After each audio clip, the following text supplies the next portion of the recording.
अमर क्रांतिकारी भगत सिंह और उनके 5 साथियों द्वारा लाहौर षड्यंत्र केस के विशेष ट्रिब्यूनल के कमिश्नर को लिखे गए पत्र, जिसका टाइटल था अदालत एक ढकोसला 6 साथियों का ऐलान।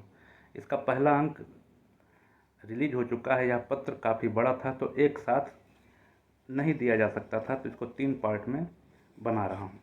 इसका दूसरे अंक की शुरुआत में शहीद आजम भगत सिंह और उनके 5 साथियों ने कहा था कि हम मानते हैं कि स्वतंत्रता प्रत्येक मनुष्य का अमिट अधिकार है। हर मनुष्य को अपने श्रम का फल पाने जैसा सभी प्रकार का अधिकार है और प्रत्येक राष्ट्र अपने मूलभूत प्राकृतिक संसाधनों का पूर्ण स्वामी है। अगर कोई सरकार जनता को उसके इन मूलभूत अधिकारों से वंचित रखती है तो जनता का केवल यह अधिकार ही नहीं बल्कि आवश्यक कर्तव्य भी बन जाता है कि ऐसी सरकारों को समाप्त कर दे। क्योंकि ब्रिटिश सरकार इन सिद्धांतों जिनके लिए हम लड़ रहे हैं के बिल्कुल विपरीत है, इसलिए हमारा दृढ़ विश्वास है कि जिस भी ढंग से देश में क्रांति लाई जा सके और इस सरकार का पूरी तरह खात्मा किया जा सके, इसके लिए हर प्रयास और अपनाए गए ढंग नैतिक स्तर पर उचित हैं। हम वर्तमान ढांचे के सामाजिक, आर्थिक और राजनैतिक क्षेत्रों में क्रांतिकारी परिवर्तन लाने के पक्ष में हैं।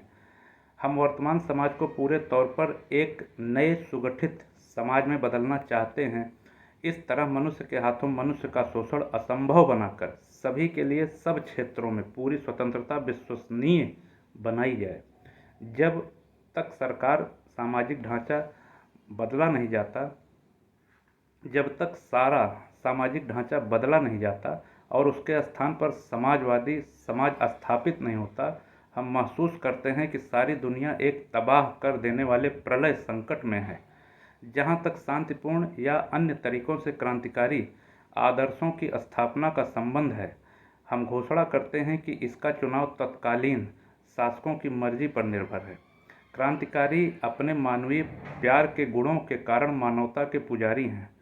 हम शाश्वत और वास्तविक शांति चाहते हैं जिसका आधार न्याय और समानता है।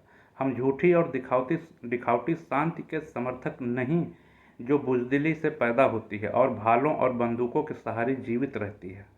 क्रांतिकारी अगर बम और पिस्तौल का सहारा लेता है तो यह उसकी चरम आवश्यकता में से पैदा होता है और आखिरी दांव के तौर पर होता है। हमारा विश्वास है कि अमन और कानून मनुष्य के लिए है, ना कि मनुष्य अमन और कानून के लिए है। इसी के साथ दूसरा पात्र समाप्त।